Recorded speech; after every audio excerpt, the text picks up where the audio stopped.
Hey there, how the heck are ya? Zefrine here with another speed build. I hope y'all are having a fantastic Saturday. So today we have an 1890s Victorian that I decided to build. I've been really particularly excited and inspired to build a lot of these like decades builds because of our decades challenge that we have going on. And I love looking at all of the trending homes and the houses through the decades. It makes for a really interesting like educational experience for myself. And I'm so excited to continue on and work our way up through the decades.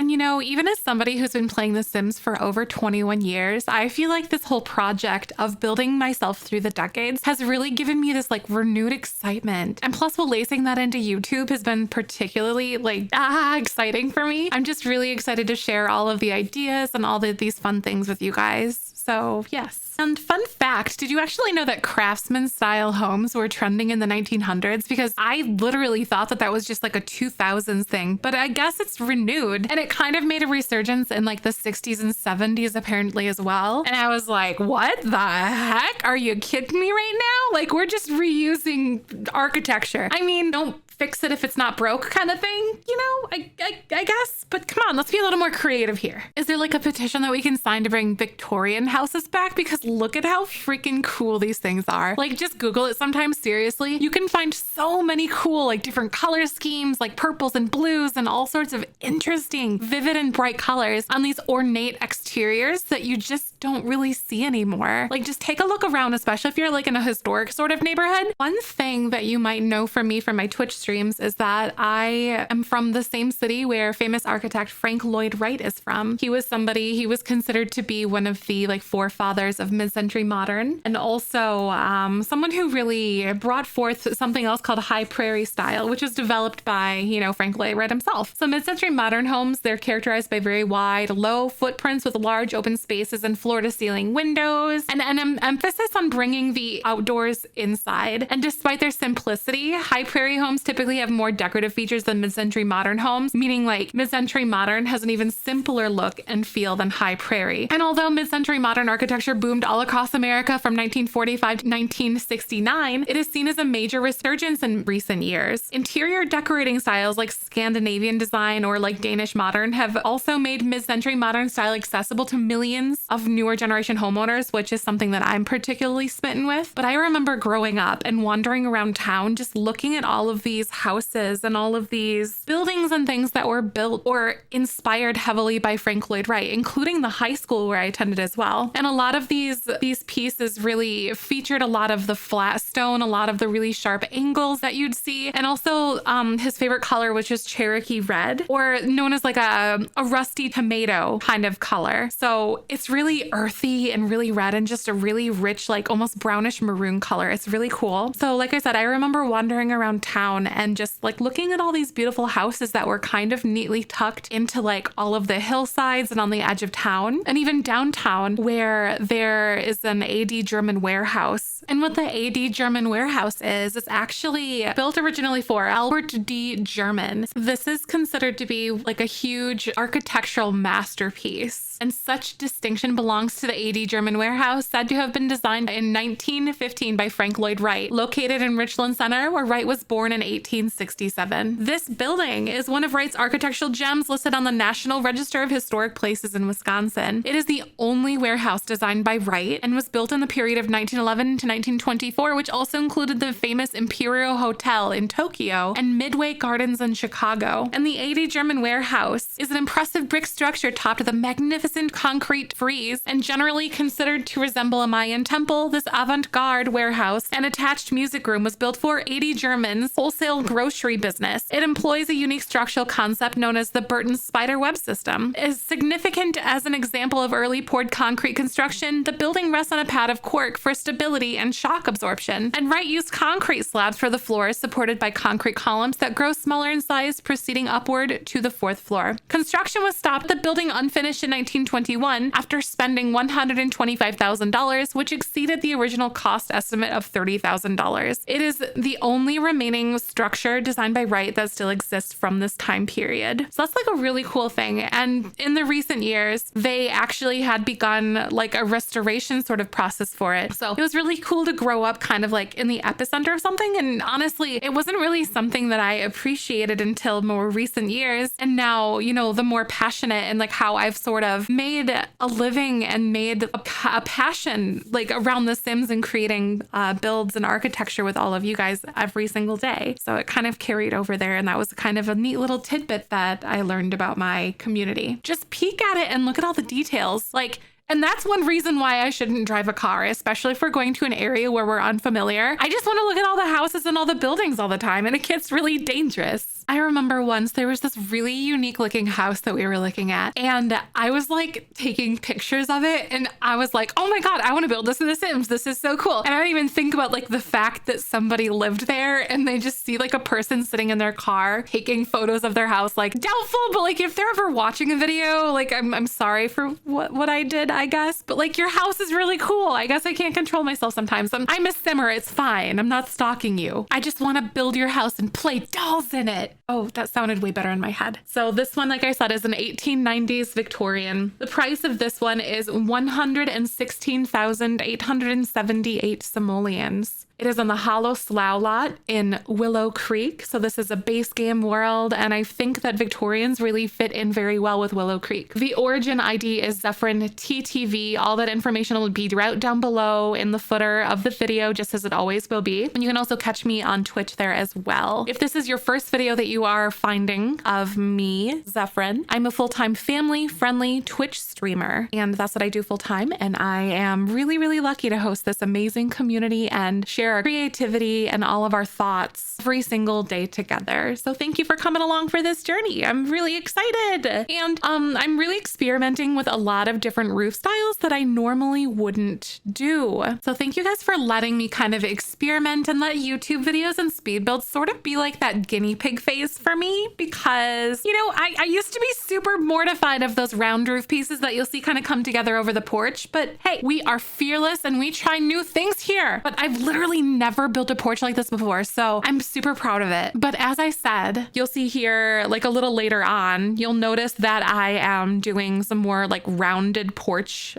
things, which were really common in a lot of older Victorian style houses. This house is particularly made for like the higher class family, and I do enjoy it. It's gonna be a lot of fun to come up with like all the color schemes, because these Victorian houses, they were so ornate and so intricate. And I think that one of the packs that I particularly love, actually Strangerville. Strangerville has like it gets a bad rap for a lot of the like gameplay, because I know it really wasn't what a lot of people really enjoyed, but you got to give the gurus so much credit for like trying something new with game packs and trying a different style of game mode. And it's really cool. And I really did enjoy playing through it and watching others play through it. But the build buy is something to absolutely die for. It is so gorgeous. And you can see that like a couple of the windows that'll pop up there. Like I think all of the windows on this build are Strangerville, and they come in like some really adorable red swatches, yellow swatches, green swatches, white, browns. The opportunities for this are endless, and they are so gorgeous. If you haven't checked the pack out, I definitely recommend it. And in some future videos, some more content that I have planned for this channel. So not only will we be doing speed builds, I will also be doing build by overviews and like my personal takes on certain packs that are out on The Sims 4. I hope you guys will stick around for that. Make sure you subscribe and hit the notifications bell and all that jazz for some more of that content that'll be out in the future. So for now, I suppose I only have the intention of doing speed builds every Saturday, and then eventually ramping myself up to get to the point where I do like 2 to 3 videos a week. So one of those being a speed build, and then other things being like other Sims things, such as like tutorials and things that I'm really passionate about when it comes to the building world. And I have a lot of things that are planned. I'll be storyboarding as I go along to make sure that I hit all of the bases for all of your building questions, for anyone, for the builder, for the new builder and the older builder as well, or the more seasoned builder, really. Yeah, I guess again, I stream on Twitch and I love our community, and I'm still getting kind of used to doing some voiceover, so you'll have to excuse me. Like, I don't know.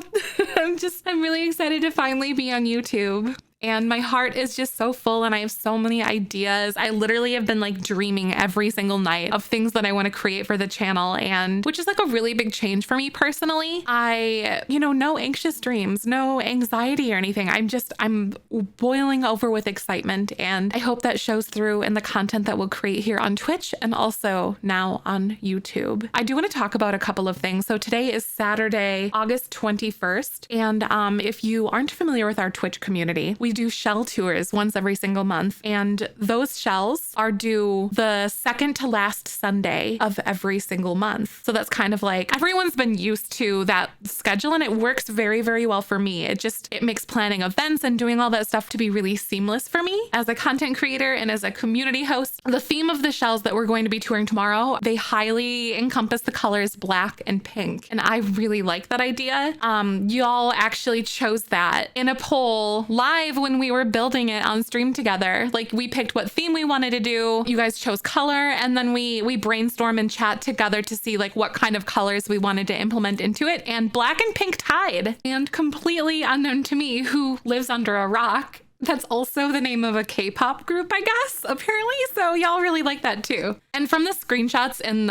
the Twitter posts and whatever y'all have been posting about the shell challenge, and a little bit of the peeks that I've been taking of the builds that are on the gallery so far, they are very colorful, and they are they're so different from each other. And that's one thing that I really, really particularly love about shell challenges. That a Sims 4 shell, if you don't know what it is, basically whoever's hosting the shell kind of makes their own walls of the shell, and whoever does the shell, whoever is like completing, and like designing and creating a build out of the particular shell, they cannot touch the walls that are given, but they kind of have to deal with it. So if a creator puts in really weird like wrenches or whatever, little annoying angled walls, or like a little dangly bit that's hanging off there, like how the heck you got to figure out how to roof it, you got to figure out how to make a floor plan on the inside, and you can't move anything that's given to you. So it can get pretty mean and pretty interesting sometimes. My favorite way to describe what a shell challenge is like you can kind of envision it as being a lump of clay, because one person could be like, oh, this is the David statue or whatever. And then someone else is like, no,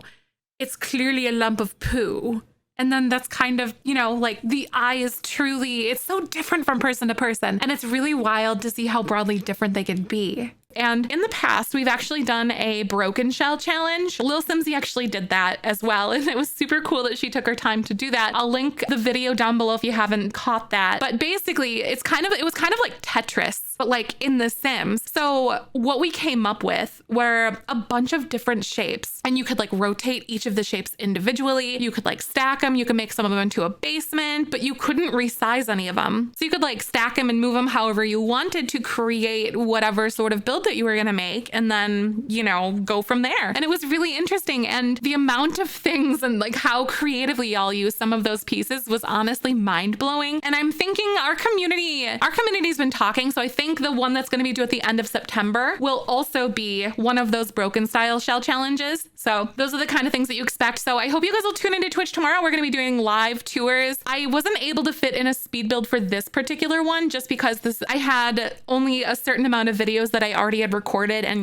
time has been racing on and marching so quickly, so I cannot believe how fast the end of the month approached. I was like, oh my gosh, the shell tours already due this week. What the heck is happening? Oh my gosh. So you can expect a speed build from me of our next shell tour that we're going to be doing in September. That one hasn't been like decided yet. We usually come up with a hashtag and like the tag and the title for it together in chat as we do that. But like you can expect me personally to be doing speed builds of those over here for you guys on YouTube. And then also eventually when I get my feet more wet into like editing and get like a more concrete schedule going, you can also expect for me to do tours right here on YouTube as well. So we do channel point redemptions on Twitch to have your build toured live right then and there for people who are in the chat. However, if you aren't able to make it to that day in particular, or Twitch just isn't really your thing for whatever reason, and you still want a chance to have your build checked out for like a YouTube video, that is something that I'll also be doing in the future as well. well. But for now, like I said, I'm starting off kind of slow as far as uploads are going and getting my feet in the water and making sure that I don't spiral, because if I feel like I'm constantly scrambling and things, so just getting my feet under the water, making sure that my editor is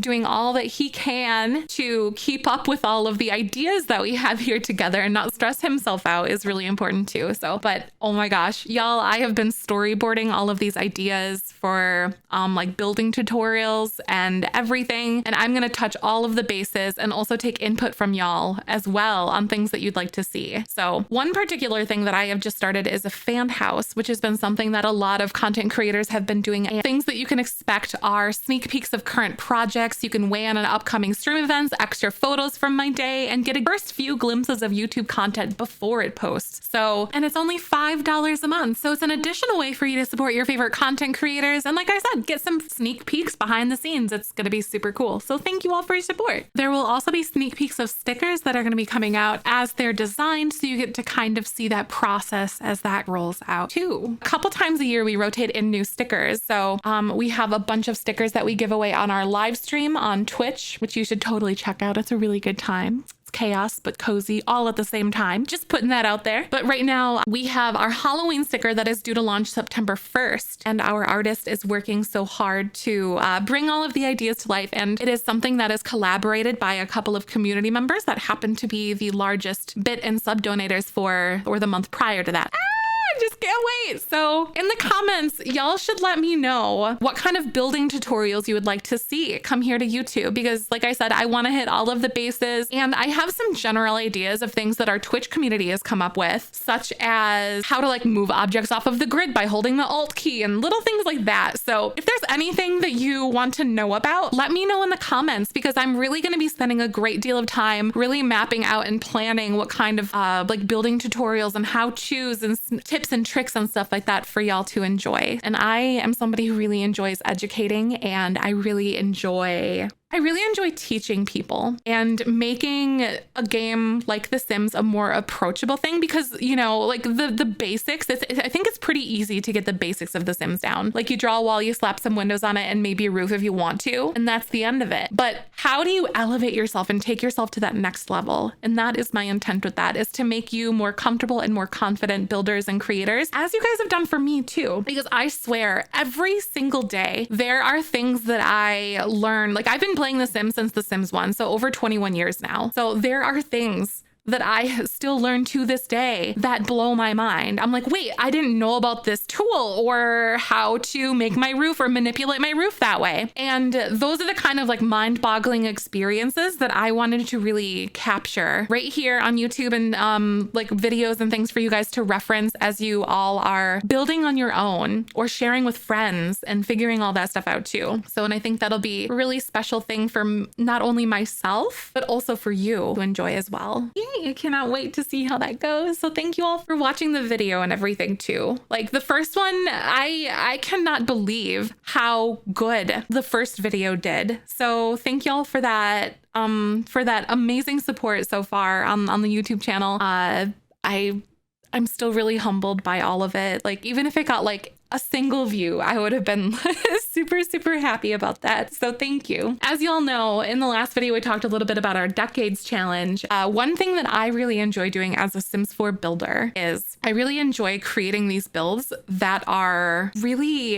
they're so like themed builds, I guess, because it just, it allows you to view the game in like a different scope. So for instance, like letting your build tell a story. Like sometimes you just have to take a step back and be like, what would a Sim do in this area? Would they place a book here? Would they set something down? And then that's kind of a way that you can actually tell a story through clutter without saying anything at all. And I think that's really easy to do in all of the small little details. Oh gosh, I love how they came out with debug too. Debug is such an amazing implementation of the game. And how to access the debug menu, how to use the tool or the better build by mod to access the debug menu even further and enhance that are also videos that I'm going to be creating as well for you all to have as reference points and stuff. Oh my gosh. Debug is a really, really simple way, like I said, to enhance your build and bring it up to that next level. And also do it for basically for free. There's so many little things that you can add in without racking up that price point too. This was a really cute Victorian house that I was super in love with. And, you know, while they might not be exactly historically accurate, I feel like I want you to be able to view this house or have your Sims live in this house or use it for a gameplay challenge or whatever you're doing and have it feel just as though, you know, your Sims have teleported back to that time period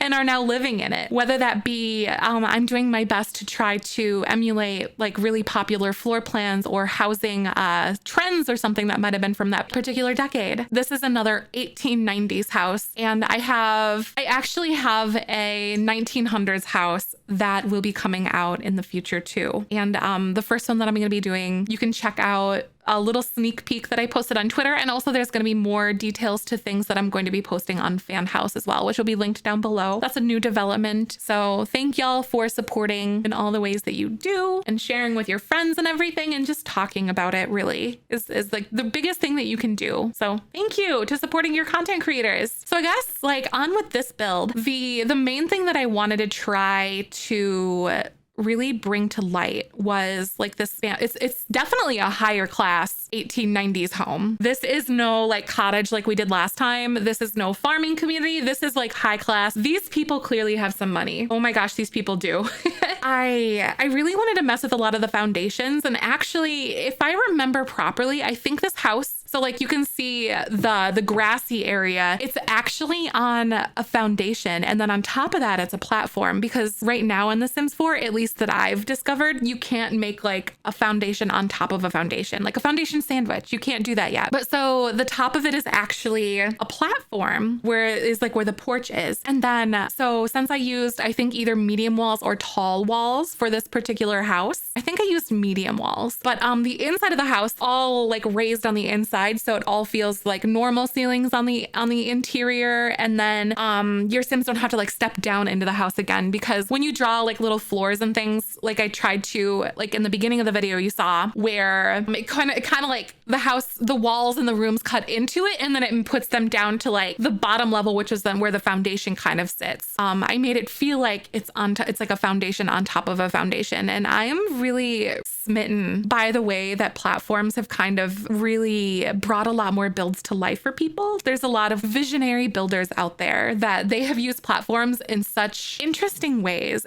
Oh my gosh, especially modern builders. Those of you who can build modern, like, how do you do it? Tell me your secrets, because I, for the life of me, cannot at this point, like that is not my confident point at all. The Twitch community has this joke. Whenever I try to make a modern build, it somehow almost always looks like a steamboat. And I really don't know how that's possible, but it always seems to be the case. And I think it's like my idea of like these modern builds. I almost want to stack all these different shapes together, you know, to kind of make it look all like, I don't know, modern or interesting. I don't know how to put it, but like it doesn't really work out for me. But I suppose, you know, I started out building Suburbans, and I was really inspired by Lil Simsy in the beginning to really begin to elevate myself, and also James Turner too, to be able to create these brand new builds and these cool builds. I guess Suburbans are where my heart is at, and they're just really basic and really easy and very straightforward. And there's a lot more tools that I feel are easier to use in a Suburban, but modern, holy heck. I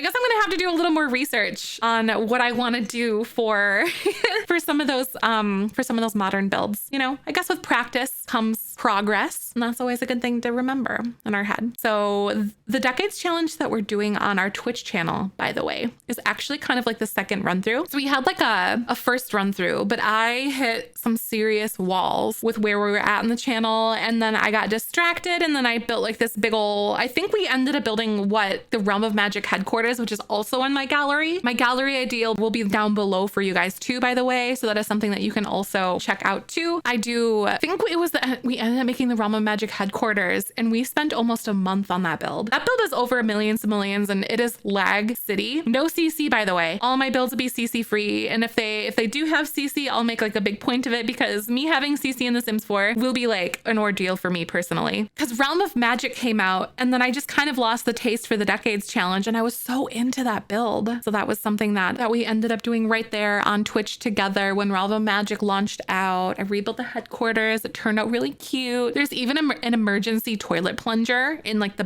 communal bathroom area. So that was kind of a nice little touch that we added in. You know, just in case of emergencies, you got to kind of have that spice sometimes. You never know. You just got to break the glass and there you go. Got your plunger. You know, that just goes to say the things that we kind of come up with like while we're building on Twitch together. Like I said, our entire Twitch community kind of emulates cozy chaos, I guess is the best way to describe it. And you'll just have to check it out for yourself if you're curious about the kind of aesthetic that we have there. One thing that we learned through doing the first Decades Challenge, we made it to the 60s, by the way, which we made it pretty far in. And then, like I said, Realm of Magic headquarters kind of got like taken over there. The color green apparently was a really, really popular color that were actually used in the Victorian times, were like these really vivid, bright greens. And they were actually super toxic and really bad for you. I think they were arsenic. Like people were getting really sick. They were losing hair, you know, all of that stuff. It was so crazy. So the color green, like in their plateware, in their clothing, and I believe even maybe in their makeup was something that they actually did, like the emerald green color. And honestly, the emerald green pigment that came along with using that toxic arsenic to use in their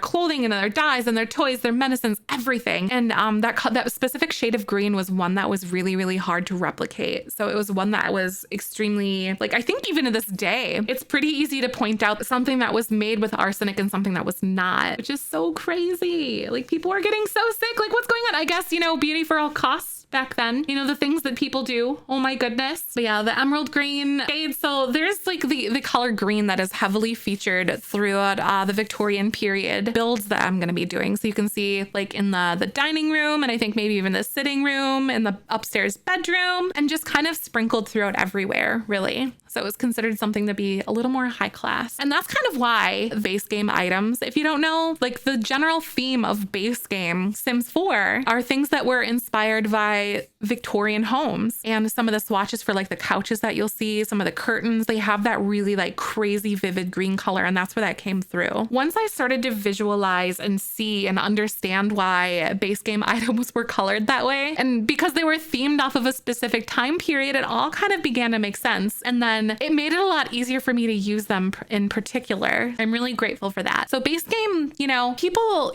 one thing about base game in The Sims, there are so many items that are so versatile. Until you limit yourself to creating a base game only build, you really don't realize just how amazing you can really make something with base game only. Because some of our community members will be like, oh my gosh, I don't have any packs. I only have base game. And I'm like, but that's okay. You can build some really cool stuff with just base game. So don't be discouraged if you're not able to afford, you know, a certain pack or whatever. Don't let that stop you, because you can still make some really cool stuff with the free content out there. Plus, if you are a PC user and you do have a computer that can make it so you can download CC, if your computer can handle that, CC is a really good way to bridge that gap as well. While I don't really consume a lot of custom content these days, the Sims community, like as far as custom content goes, is extremely robust and is so amazing. And I personally cannot believe the amount of things that our gurus do for our CC community. Like they actually did an update earlier in 2021 that heavily featured some really popular content creators that made CC, and their stuff is in the game for like free for everyone to use, and it's like tagged. They had the create a sim stuff, they have build buy things, they have makeup, like it's so cool. And they picked people that really excel in, you know, whatever category of CC that they make, and then they put them in the game. And these are people who are lifelong simmers who, you know, oftentimes make their livelihood off of content that revolves around the Sims. And I, you know, having been a part of so many different online communities and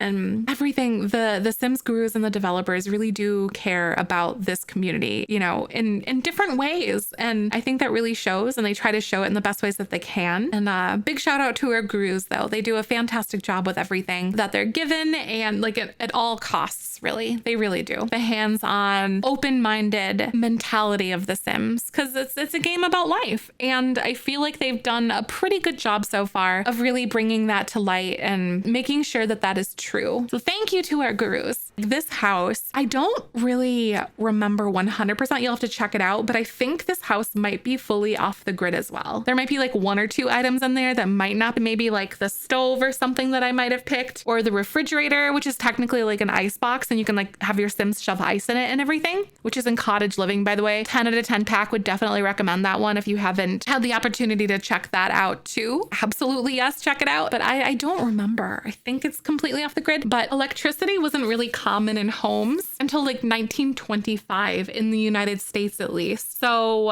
only like half of all homes had electricity in the mid 20s, which is really interesting because obviously electricity was really invented in 1882, but it took several decades for those moves to really be made into the homes. And I guess it makes sense because that's a lot. You had all these old houses and everything that were built, and they had gas for like their lamps and everything that were on their walls, and they really didn't have lights until much later. So that was something that I also learned about history, little bits and pieces, as we've been going along our decades challenge, because we try to make sure that we like reference check ourselves at least a little bit, do a little bit of Googling, like when did electricity come out? 1882. Or when did this particular item become popular? Did they have this style of toilet in the 1900s or the 1800s? And you can find out a lot. Like, fun fact, at least in Wisconsin, where I'm from, by the way, if you can date a lot of the older buildings by the use of limestone in like their foundations and like even like some of the walls and whatnot, because concrete didn't become readily available until later. It was really interesting to see. And like now you're able to look at a house like, oh, that one was probably built in like the 1890s or something based on this,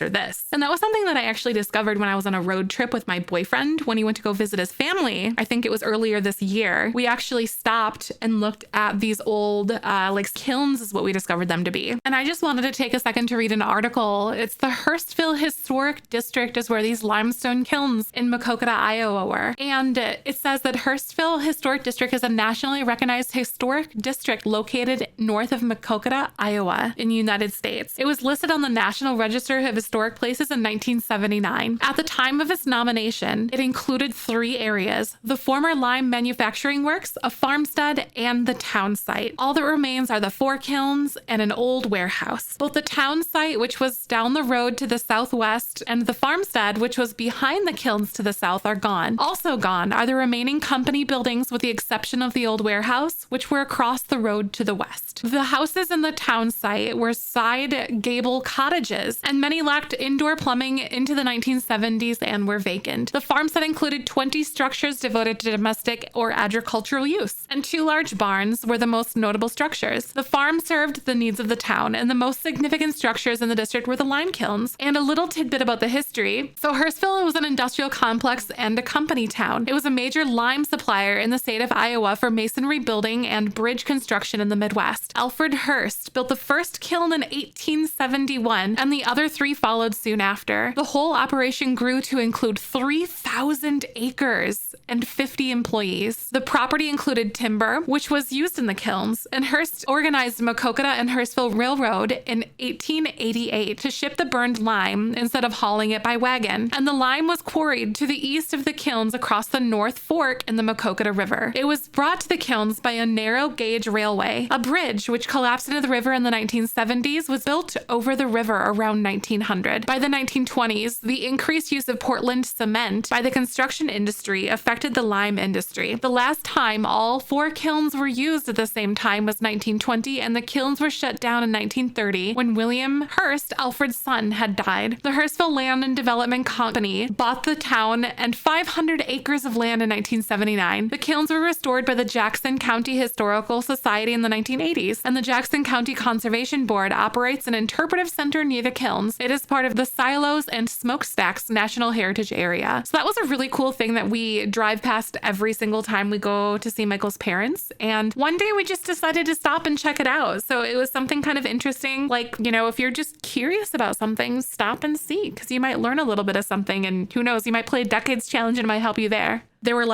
like a plaque with a whole bunch of like photos and everything of them loading up the kilns and explaining that this shut down after concrete became more available to people who were making buildings and, you know, making roads and all that stuff. So that was very, very, very cool. So that is also one thing that I also did in the use of all of the like the mason work that you can see on the some of the interior walls and also some of the exterior walls here too. And also the foundation of like the grass, I guess, like how I made it look elevated on the outside. It's the foundation swatch that makes it look the best as far as that goes. The closest to limestone, I guess, is what I needed to say. So that was like a little tidbit of history that I kind of picked up on, and I was kind of surprised by that too. Just putting that out there. Like, I have educated myself so much on this, and it's also kind of fun to like compare notes a little bit based on United States history, which is like what we're going off of here because I'm an American, I'm from the United States, to see how it contrasts to European history or European culture, kind of how that goes. It's been really, really cool, really interesting to see. Just trying to like, I suppose along the way, there's been a lot of Googling. You know, Google is kind of like my best friend in something like that, like looking up an 1890s or 1900s bathroom, for instance, or a bedroom. Like, what did these higher class people use? Like for materials and things. And, you know, they probably had like a lot of printed or painted wallpapers and stuff like that I've been seeing. It's a really ornate, like floor work was also something that's really common in Victorian houses. You know, actually, that kind of reminds me, there was this childhood friend that I had. Her parents had bought this old Victorian house. It was so cool. And they needed to really renovate it. And they tore out all of like the carpet. And then there was like the carpet padding and things there too. And underneath was this absolutely incredible looking ornate wooden floor. It was so crazy. Why would people put carpet over that? I mean, I guess like maintaining a hardwood floor and protecting a hardwood floor is quite the task. So that was kind of like a nice little beautiful treat. And they finished it up and they made it look super beautiful. And they educated themselves on how to maintain it and like how often they needed to refinish it. But it was an original floor piece that was put in, and I think in like the 1880s is what they said, like the 1880s, 1890s.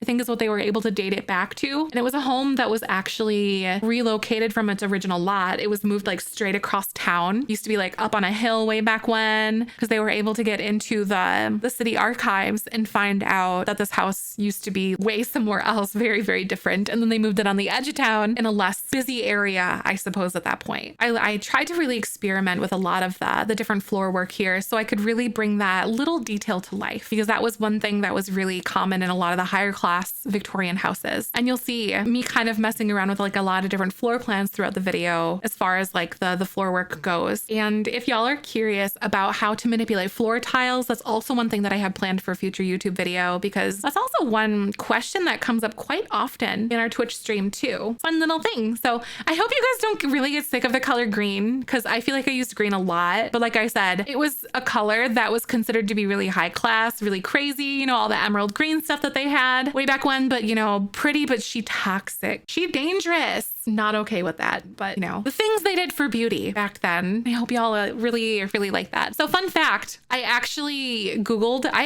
to see when grandfather clocks became popular. Grandfather clocks are actually from the 1600s, so we're like way okay with that. We're like way good. So those are in there at some point too. You'll probably see that eventually. You know, like never really looking into all of these little details. You kind of start to wonder, like, was this a thing? Was that a thing? And oh, interesting fact. You know why vampires cannot see their reflections? It's because mirrors were made from silver. And silver is one thing that like vampires are, I don't know, allergic to. I don't know if that's the right word, but I'm going to call it. Vampires have silver allergies. It's good. That is what I'm calling it right now.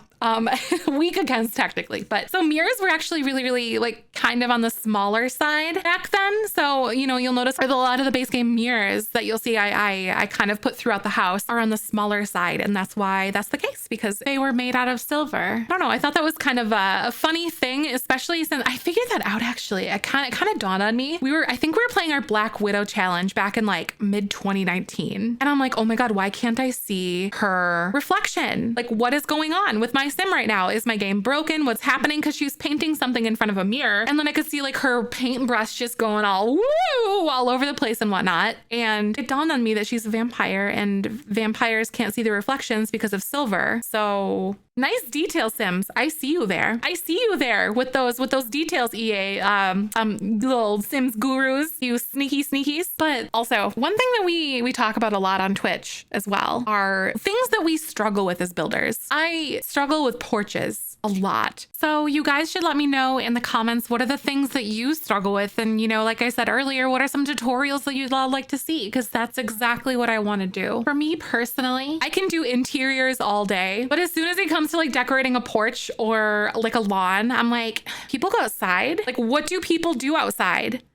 I just worry about being sunburned the whole time, you know, like, but people sit and talk and have tea or something, or, you know, all of that. They might have a garden. So I've been trying to elevate myself as far as landscaping and stuff goes. So I've been really experimenting a lot more with debug, a lot more of those details, and spending more time outside on my builds. Sometimes if I'm not feeling particularly like interested in doing a lot of landscaping for that day, I'll actually landscape first before I move on to the inside, because I know by the time I'm finished with the inside, I'm going to be like, ha, like super kind of lazy about it. I don't know. Does anyone else feel that way too? Like, I just don't know like what to do. So what I decided to do with the exterior of this build was actually like, you'll see that I decided to make it feel more like the city, almost like, you know, little places for people to sit as they're walking downtown. So I put some benches and some cute like street lamps that you can see. So they're debug ones. I think. I'm not sure if the debug lights will actually work at night. Like, I don't know if they'll turn on, but I guess we'll find out. They look kind of cute. So that's kind of how I also design a lot of my lots. You'll notice that I always mention that this was built on whatever lot that it was built on in this world, because the debug and the landscaping that I'll use most of the time is really dedicated to the surrounding area. So I'll be peeking a lot to the areas around on the lot just to show or give myself an idea of like all the landscaping and stuff that they use. That way it blends more seamlessly into the environment. And in case if you didn't know, you can actually search the Live Edit Debug menu by the specific pack. So if you're building in like Windenburg or something like that, then you can search the debug under Get Together, and for the most part, you will find all of the items that are in the area in that specific pack. Sometimes some base game stuff kind of sticks in there, but you know, I think that's a really good place to start when you're trying to really blend your build into the specific area where